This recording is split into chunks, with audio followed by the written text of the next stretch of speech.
ದೆಹಲಿಯ ಜಂತರ್ ಮಂತರ್ನಲ್ಲಿ ಕಳೆದ 20 ದಿನಗಳಿಂದ ಉಪವಾಸ ಸತ್ಯಾಗ್ರಹದಲ್ಲಿ ತೊಡಗಿದ್ದ ಸೋನಂ ವಾಂಗ್ಚುಕ್ ಅವರನ್ನ ಪೊಲೀಸರು ಬಲವಂತವಾಗಿ ಶನಿವಾರ ಬೆಳಗ್ಗೆ ಸಫ್ದರ್ಜಂಗ್ ಆಸ್ಪತ್ರೆಗೆ ಸ್ಥಳಾಂತರಿಸಿದ್ದಾರೆ.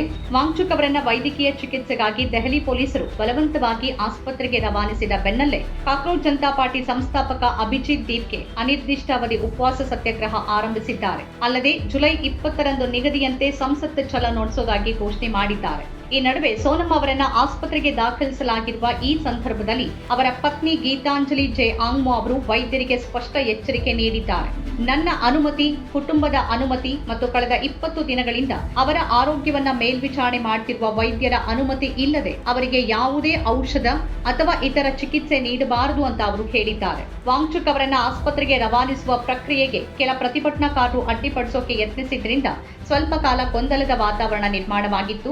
ಉಪವಾಸ ಸತ್ಯಾಗ್ರಹದಿಂದ ನಿತ್ರಾಣಗೊಂಡಿರುವ ವಾಂಗ್ಚುಕ್ ಅವರನ್ನ ಆಸ್ಪತ್ರೆಗೆ ದಾಖಲಿಸಿರುವ ಹಿನ್ನೆಲೆಯಲ್ಲಿ ರಾಜಧಾನಿಯ ಕೆಲ ಭಾಗಗಳಲ್ಲಿ ಭಾರೀ ಭದ್ರತೆ ಮಾಡಲಾಗಿದೆ. ಜಂತರ್ ಮಂತರ್ ಪ್ರತಿಭಟನಾ ಸ್ಥಳದಲ್ಲಿ ಬೆಳಗಿನ ಜಾವ ನಡೆದ ಪ್ರತಿಭಟನೆ ಸಮಯದಲ್ಲಿ ಸ್ವಲ್ಪ ಗದ್ದಲ ಉಂಟಾಯಿತು. ಯಾವುದೇ ಅಹಿತಕರ ಘಟನೆ ತಡೆಗಟ್ಟೋಕೆ ದೆಹಲಿಯ ಹೃದಯ ಭಾಗದಲ್ಲಿರುವ ಪ್ರತಿಭಟನಾ ಸ್ಥಳದಲ್ಲಿ ಮತ್ತು ಹತ್ತಿರದ ಪ್ರದೇಶಗಳಲ್ಲಿ ಪೊಲೀಸ್ ಸಿಬ್ಬಂದಿ ಮತ್ತು ಅರೆ ಸೈನಿಕ ಪಡೆಗಳನ್ನ ಭಾರೀ ಪ್ರಮಾಣದಲ್ಲಿ ನಿಯೋಜಿಸಲಾಗಿದೆ ಅಂತ ವರದಿಯಾಗಿದೆ. ವಾಂಗ್ಚುಕ್ ಅವರ ಆರೋಗ್ಯ ಹದಗೆಟ್ಟ ನಂತರ ದೆಹಲಿ ಹೈಕೋರ್ಟ್ ಆದೇಶದ ಪ್ರಕಾರ ಆಸ್ಪತ್ರೆಗೆ ಸ್ಥಳಾಂತರಿಸಲಾಗಿದೆ ಅಂತ ನವದೆಹಲಿ ಉಪ ಪೊಲೀಸ್ ಆಯುಕ್ತ ಸಚಿನ್ ಶರ್ಮಾ ಹೇಳಿದ್ದಾರೆ. ಹೈಕೋರ್ಟ್ ನಿರ್ದೇಶನಗಳನ್ನು ಅನುಸರಿಸಿ ಮತ್ತು ವೈದ್ಯಕೀಯ ಸಲಹೆಯ ಪ್ರಕಾರ ಅವರನ್ನ ಆಸ್ಪತ್ರೆಗೆ ಕರೆದೊಯ್ದಿದ್ದೇವೆ. ಇದು ಬಹಳ ಅಗತ್ಯವಾಗಿತ್ತು ಅಂತ ಅವರು ಹೇಳಿದ್ದಾರೆ. ಪೊಲೀಸ್ ಕ್ರಮದ ಬೆನ್ನಲ್ಲೇ ಸಿಜೆಪಿ ಸಂಸ್ಥಾಪಕ ಅಭಿಜಿತ್ ದೀಪ್ಗೆ ಪ್ರತಿಭಟನಾಕಾರರ ಮೇಲೆ ಪೊಲೀಸರು ದೌರ್ಜನ್ಯ ಎಸಗಿದ್ದಾರೆ ಅಂತ ಎಕ್ಸ್ನಲ್ಲಿ ಬರೆದಿದ್ದಾರೆ.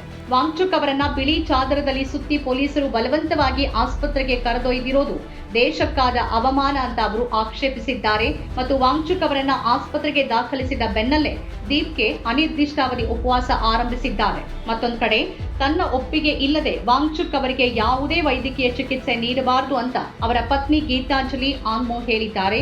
ಇದು ನನ್ನ ಹಕ್ಕು. ಆರ್ಟಿಕಲ್ 32ರ ಅಡಿಯಲ್ಲಿ ನನ್ನ ಸಮ್ಮತಿ ಇಲ್ಲದೆ ಯಾವುದೇ ಚಿಕಿತ್ಸೆ ಪ್ರಾರಂಭವಾಗಬಾರದು ಅಂತ ಅವರು ಹೇಳಿದ್ದಾರೆ. ವಾಂಗ್ಚುಕ್ ಶುಕ್ರವಾರ ಎಂದಿನಂತೆ ಸಾಮಾನ್ಯವಾಗಿದ್ರು ಅಂತ ಹೇಳಿರುವ ಗೀತಾಂಜಲಿ ಅವರನ್ನ ಆಸ್ಪತ್ರೆಗೆ ಸ್ಥಳಾಂತರಿಸಿದ್ದನ್ನ ಪ್ರಶ್ನೆ ಮಾಡಿದ್ದಾರೆ. ನಿನ್ನೆ ಅವರು ಚೆನ್ನಾಗಿದ್ರು, ಆಸ್ಪತ್ರೆಗೆ ಕರೆದೊಯ್ಯುವ ಅಗತ್ಯವೇ ಇರಲಿಲ್ಲ ಎಂದಿದ್ದಾರೆ.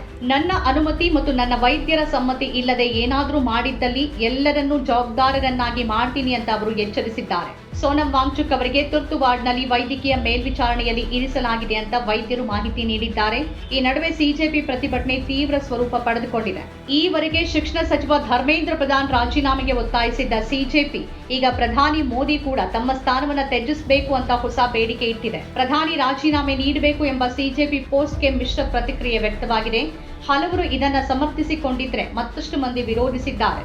ಇನ್ನು ವಾಂಗ್ಚುಕ್ ಜೊತೆಗೆ ಉಪವಾಸ ಆರಂಭಿಸಿದ್ದ ವಿದ್ಯಾರ್ಥಿಗಳಾದ ನೇಹಾ, ಅಮೆನ್ ಮತ್ತು ಮನೀಶ್ ಜಂತರ್ ಮಂತರ್ನಲ್ಲೇ ಉಳಿದು ಸತ್ಯಾಗ್ರಹ ಮುಂದುವರೆಸಿದ್ದಾರೆ. ವಾಂಗ್ಚುಕ್ ಅವರನ್ನ ಆಸ್ಪತ್ರೆಗೆ ದಾಖಲಿಸಿದ ತಕ್ಷಣ ಎಲ್ಲವನ್ನ ತನ್ನ ಹಿಡಿತಕ್ಕೆ ತೆಗೆದುಕೊಳ್ಳಬಹುದು ಅಂತ ಸರ್ಕಾರ ಭಾವಿಸಿದಂತಿದೆ. ದೇಶಾದ್ಯಂತ ಸೋನಂ ವಾಂಗ್ಚುಕ್ ಬಗ್ಗೆ ಕಳವಳ ಮತ್ತು ಸಹಾನುಭೂತಿಯ ಅಲೆ ಇದೆ. ಶಿಕ್ಷಣ ಮತ್ತು ಪರೀಕ್ಷೆಗಳ ಕಳಪೆ ಗುಣಮಟ್ಟಗಳ ಮೇಲಿನ ಜನರ ಕೋಪವನ್ನ ಸರ್ಕಾರ ನಿರ್ಲಕ್ಷ್ಯ ಮಾಡ್ತಾನೆ ಇದೆ. ಮತ್ತೀಗ ವಾಂಗ್ಚುಕ್ ಅವರ ಉಪವಾಸ ಸತ್ಯಾಗ್ರಹವನ್ನ ಇಷ್ಟು ದಿನಗಳ ಕಾಲವೂ ಕಡೆಗಣಿಸಿ ಈಗ ಆಸ್ಪತ್ರೆಗೆ ಬಲವಂತವಾಗಿ ದಾಖಲಿಸಿರೋದು ಪ್ರತಿಭಟನೆ ಮತ್ತಷ್ಟು ತೀವ್ರತೆ ಪಡೆಯೋಕೆ ಕಾರಣ ಆಗಬಹುದು ಅಂತ ಹೇಳಲಾಗ್ತಿದೆ. ನಮ್ಮ ಕಾರ್ಯಕ್ರಮಗಳನ್ನು ನೀವು ನೋಡ್ತಾ ಇದ್ರೆ ನಮ್ಮ ಚಾನೆಲ್ ಅನ್ನ ಸಬ್ಸ್ಕ್ರೈಬ್ ಮಾಡಿ, ಪಕ್ಕದ ಬೆಲ್ ಐಕಾನ್ ಒತ್ತಿ ನಮ್ಮನ್ನ ಬೆಂಬಲಿಸಿ. ಹಾಗೆ ನಮ್ಮ ಕಾರ್ಯಕ್ರಮಗಳನ್ನ ಲೈಕ್ ಮಾಡಿ, ಕಮೆಂಟ್ ಮಾಡಿ, ಅದನ್ನ ಬೇರೆಯವರಿಗೂ ವಾಟ್ಸ್ಆಪ್ ಮೂಲಕ ಶೇರ್ ಮಾಡಿ. ನೀವು ಹೀಗೆ ಮಾಡಿದಾಗ ನಮ್ಮ ಚಾನೆಲ್ ಮತ್ತಷ್ಟು ಜನರಿಗೆ ತಲುಪಲು ನೀವು ನಮ್ಮೊಂದಿಗೆ ಸಹಕರಿಸಿದ ಹಾಗಾಗುತ್ತೆ. ಇದು ನೀವು ಯಾವುದೇ ಖರ್ಚಿಲ್ಲದೆ ಕೆಲವೇ ಸೆಕೆಂಡುಗಳಲ್ಲಿ ನೀಡಬಹುದಾದ ಸಹಕಾರ. ಧನ್ಯವಾದಗಳು.